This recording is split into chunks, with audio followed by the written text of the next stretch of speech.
I often end up spending a lot of time talking about Arthas on this channel. Either we are playing as Arthas in WarCraft 3, because that's how the original campaigns are about in WarCraft 3, or we're playing Arthas in Baldur's Gate 3, which are kind of discontinued for now at least. It's not because I have any particularly great love for Arthas. He is a villain and he is sometimes a protagonist, because I just always liked the whole story of his fall and his descent into madness, and how we've seen every step in the way, how we've seen how his good intentions combined with his innate cruelty, how those combined into a very volatile mix that resulted in one of the greatest villains in the history of Warcraft, and perhaps one of the greatest villains in all of the video games. However, we are not here to talk about his fall this time, because this is What If. This is our series where we take a look into alternate histories set in the Warcraft universe. And today I wanted to look at a scenario that I briefly teased, kind of, in one of my actual gameplay videos. If you have been watching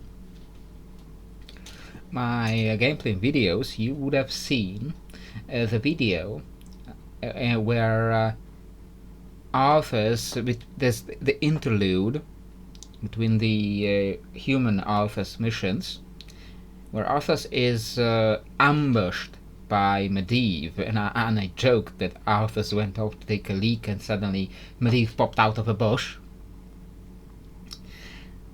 And I joked about what if Arthas just left at this point with Jaina. But we're looking at a broader scenario that was inspired once again by a Caverns of Time dungeon.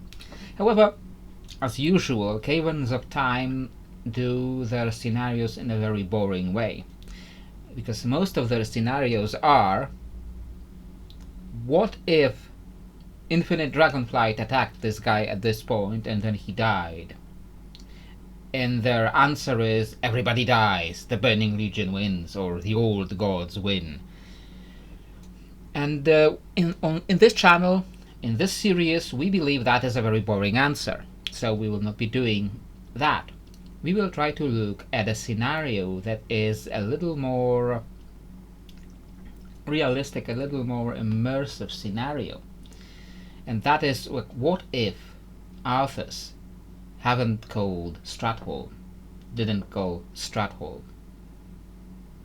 See, by the time we get to the Culling, and Arthas is standing in front of the city of Stratholme and sees all the diseased grain, and the other people are confronting him about his decision to wipe out the whole city, I believe that at this point it is already too late for Arthas. I believe that at this point he cannot be turned, or it would be extremely hard. So our scenario is not going to be, what if Arthas suddenly had a change of heart at this point? Our scenario isn't going to be, what if the Dragonfly jumped him and killed him randomly? Our scenario is going to be, what if Arthas, before getting to Stratholme, was convinced by Medivh and left with Jaina to the forgotten lands of Kalimdor. So like I said, the scenario begins between the human missions in WarCraft 3 and in Reign of Chaos. And it begins by Arthas and Jaina taking up the fleets from Lordaeron, from Quel'Thalas, taking up whoever they can, and leaving to Kalimdor early. Perhaps this means that they have less forces than Jaina would have otherwise, or I believe that they would end up having more forces, because they wouldn't do this immediately. It would take them time to convince people and gather people. And with Arthas on the job, they would probably be able to convince more people than they otherwise would have. What this, however, means for Stratholme is that now Mal'Ganis has uncontested access to the city of Stratholme and converts pretty much the entire population into undead. And this has been teased as that Arthas did a necessary thing, and that he prevented these people from turning undead, they prevented the Scourge from getting more forces. But if we look at the forces the Scourge gets anyway, they still get massive undead forces that still wipe out the kingdom of Lordaeron. I do not believe that Mal'Ganis getting all of these undead here would really change that much in the end. I believe that in the long term, Lordaeron still gets wiped out the same. Most of the events here after Arthas' departure, or whether to Northrend or to Kalimdor, most of the events left in Lordaeron happen in the same way until the actual Scourge campaign. While the Scourge temporarily gets more forces now, they will get less forces later, because more people from Lordaeron left before the Scourge really wiped out a lot of people and converted them to undead. Now the real changes begin with the Scourge campaign, because Arthas never leaves for Northrend, and Arthas never has the chance to pick up Frostmourne. The first thing that changes is, of course, Muradin.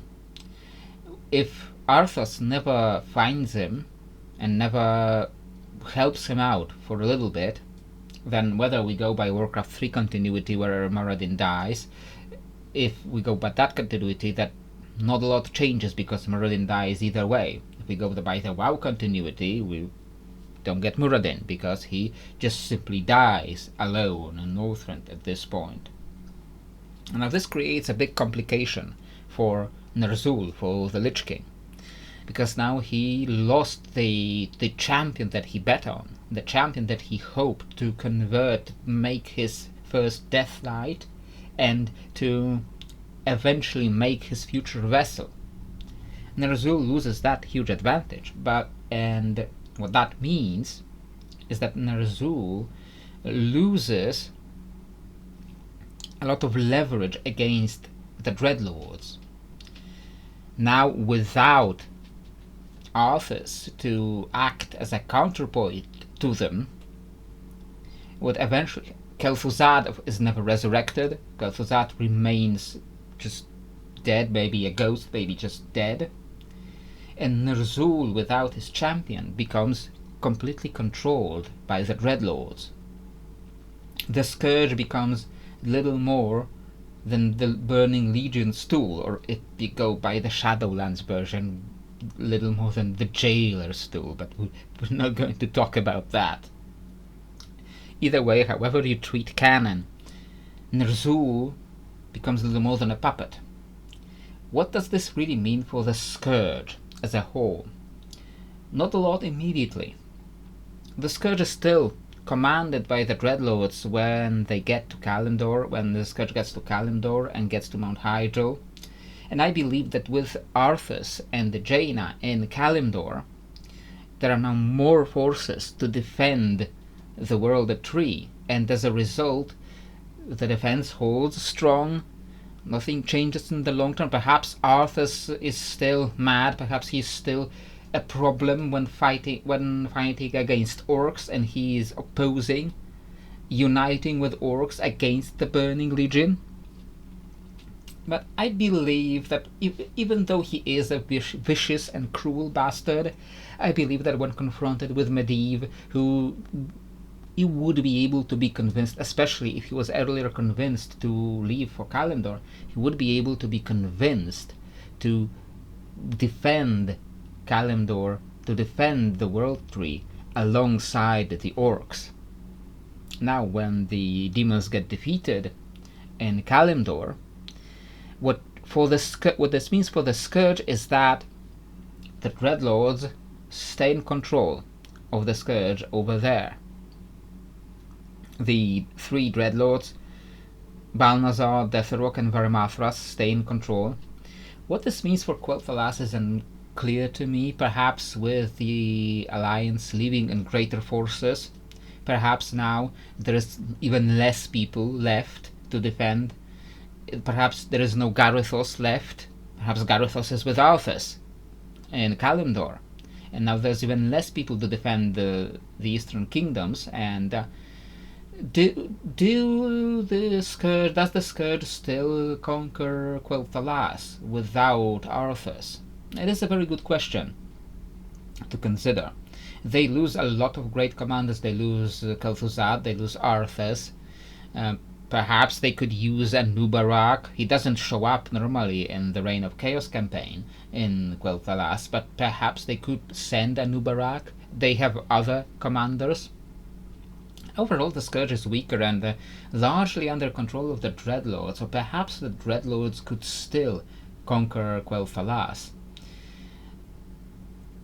And I do recall that Tichondrius was still commanding Arthas to resurrect Kel'thuzad, so perhaps Kel'thuzad is still resurrected in the Sunwell, with Tichondrius taking a more direct approach to conquer Quel'Thalas. And without the token Alliance forces left in Lordaeron, it seems that Quel'Thalas is even less defended and even more people die. Perhaps there are no more Blood Elves in this timeline.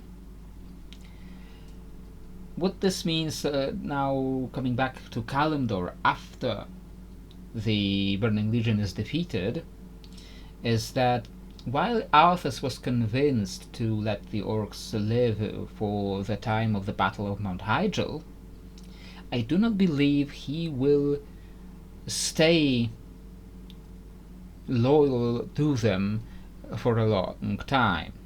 Jaina will counterpoint this. Jaina will try to convince him to stay in peace with him, but I do not believe at this point Arthas would stay loyal to the orcs, and he would cause war against the Horde.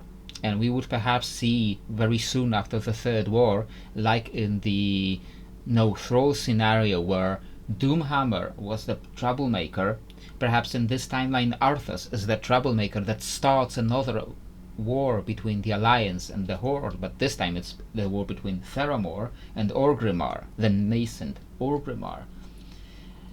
Who would win this war?